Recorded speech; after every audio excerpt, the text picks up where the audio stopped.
Hello, everyone, and thank you for joining us today.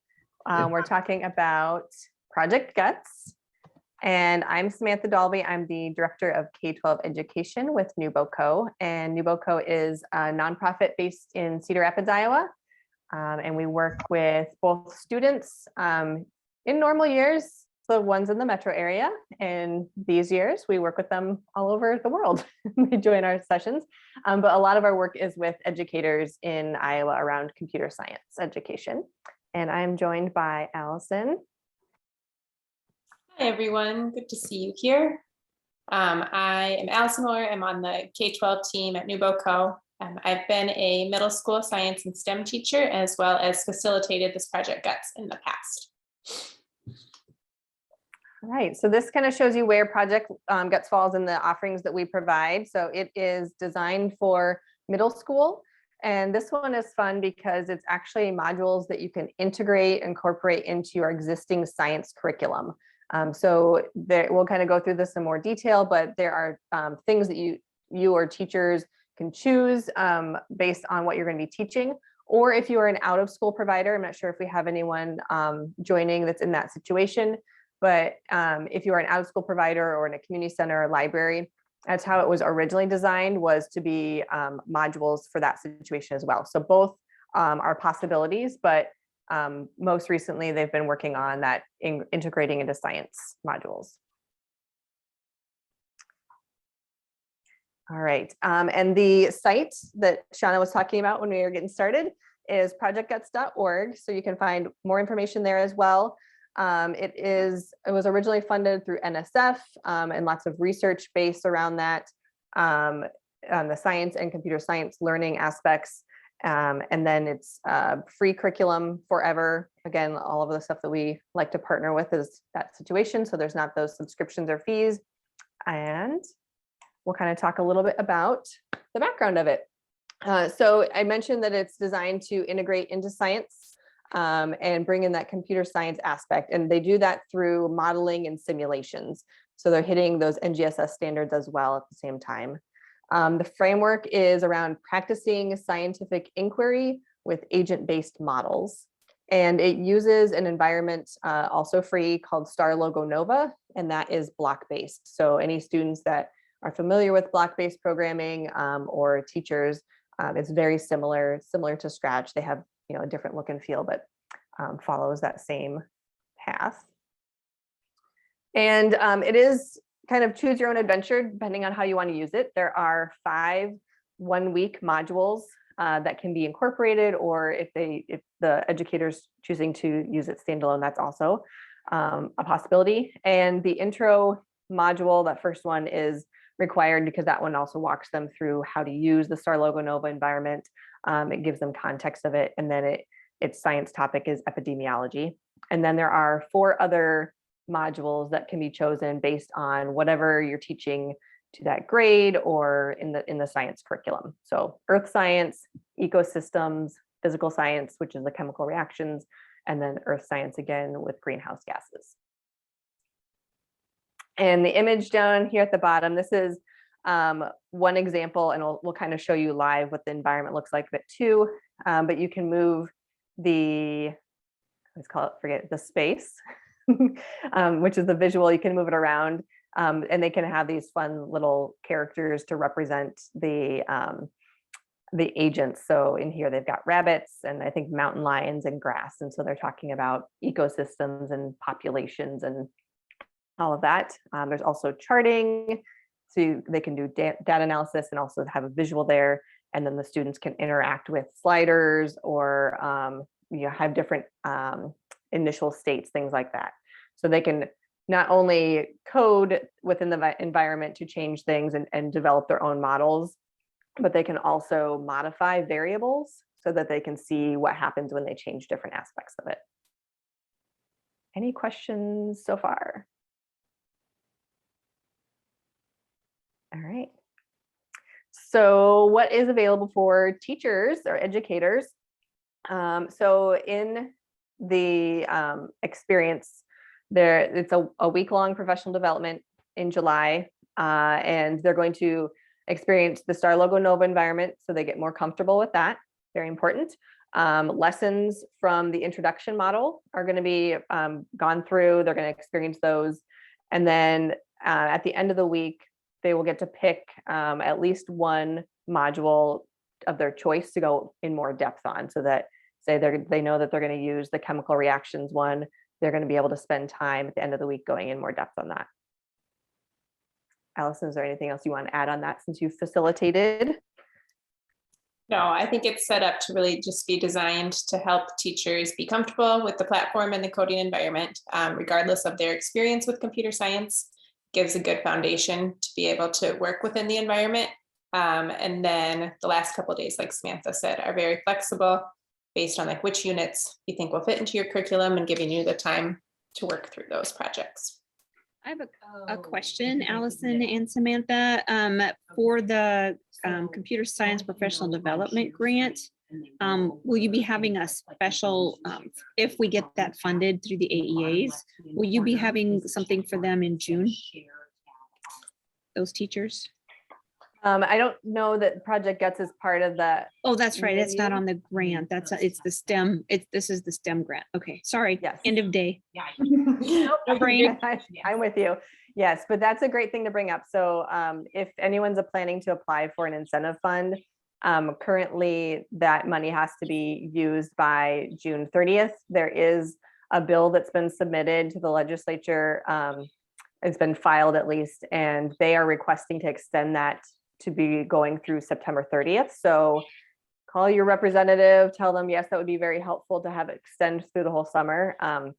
Yes, that's like one of those timing games.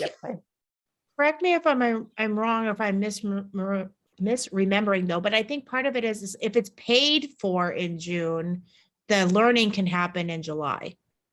Yes, although there is like a specific thing we've run into in the past where they have to at least initiate the PD. And that's where the accountants want it to actually happen and be paid for before June 30th. So yes, you're right. There's all these little caveats and hoops. Yep. It's a loophole. Yes. Yeah, so the images here again, another example, just a different view of ecosystems, different, additional charts, sliders. And then this is a snapshot of what the blocks look like. And then as far as resources available through the Teachers with Guts site, which is where you can get slide decks from, lesson plans, tutorials. There are video examples and explanations a lot of times, starter projects, and there's a whole community and forum there as well, people sharing what they've done and modifications and things.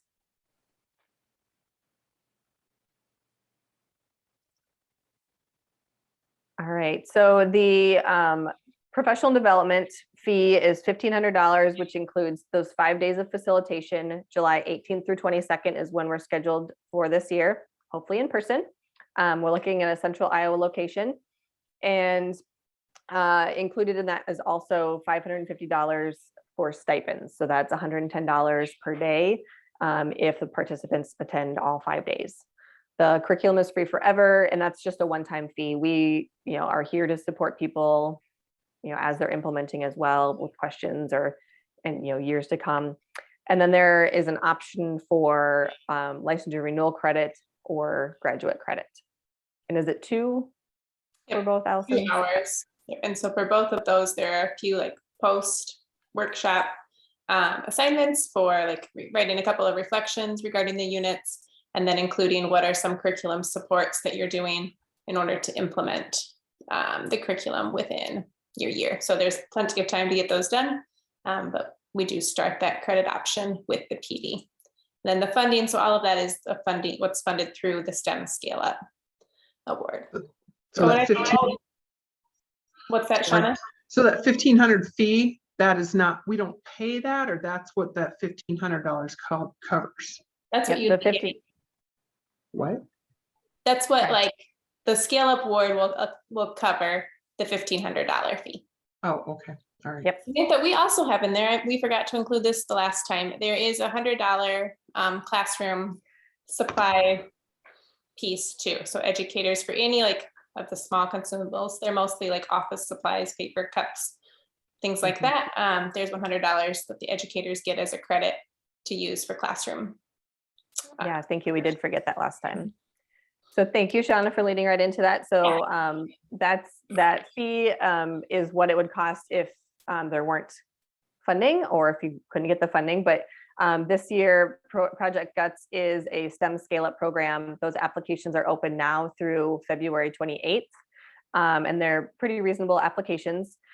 And all of that would be covered, including $100 material stipend. So the way we do that is teachers purchase whatever they need for that class. They submit receipts to us. And we use a system called Certify, where we can just automatically send that reimbursement back to you, direct deposit. That's how we handle the stipends as well. So you say, I attended the summer workshop. We say, yes, we have proof that you were there. We took attendance, and provide that stipend as well. So if you are interested in this program, you can apply through STEM Scale Up for you or your colleagues or multiple people if they want to go through it. I think they were supposed to find out beginning of April-ish on that. It's about a month ago. And that's partly with the timing too, like their funding can't begin until after July 1st. And so because it's a scale up program, that week has to be after July 1st. All right, just to kind of show you some of the sites that are available. So this is the Teachers with Guts sites where you can find resources. You can click into the different modules and see the different lessons, slide decks. All of the modules also have a base model to start with. So students are not expected, or teachers are not expected to have to create it from scratch, and then students can build off of that. And then in the Star Logo Nova site, this is the chemical reactions example. So you see that I've created a remix so that I can edit it. It has context and information in here for educators and the students. And then down here is that space where the simulation runs. And they have all these different setup buttons, and then also visual, like I could change these numbers to see what happens as it changes. And then down at the bottom, don't panic, like this is provided. There's a lot of stuff in there.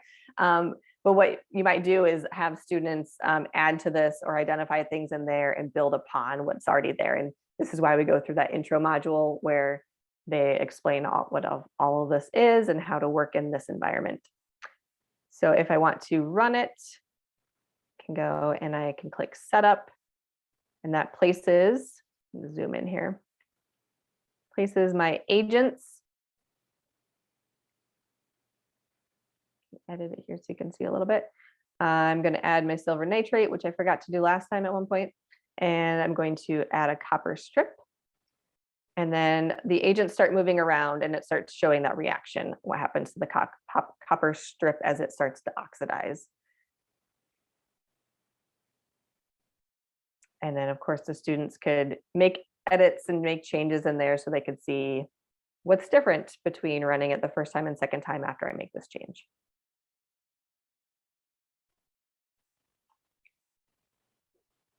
All right, what am I forgetting, Allison? I think we're at the questions part. Are there any questions that we haven't answered or that anyone can think of?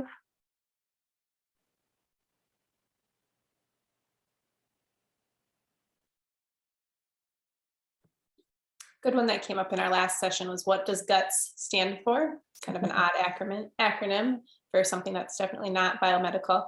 But it's for growing up thinking scientifically. So one of the main goals of the program is to help students understand how computer models can be used to understand science, and really keep getting them to recognize, like, what can you do with a computer model that you couldn't do in the classroom? How can you extend those experiments and design experiments on your own using these models? Anything else we can help with? No, that was my question. Where do the guts come in? Yep. And we've also had another question about, is it all at the computer or not? And most of it, I would say, is at the computer. But there are some aspects to give student context, like in the intro one, they have them do a turn and walk activity where the students as a group simulate what the computer then does, and then they can kind of compare and contrast what's, pros and cons of doing it with people or computer, and was the outcome the same. And then I think the ecosystems one also has an activity to simulate population growth and decline before they run the models. I think Samantha talked about it at the beginning, but like implementation, the first one, different school districts can do different things with it. We've seen like one model where a computer science teacher might say, I'll teach this first week, and then the science teacher can take it back to their classroom to do more of the science-based units. It doesn't have to be that way, but it is pretty pick and place for where it works, as well as like it was originally designed to be an after-school program, so it can be done in non-traditional models too.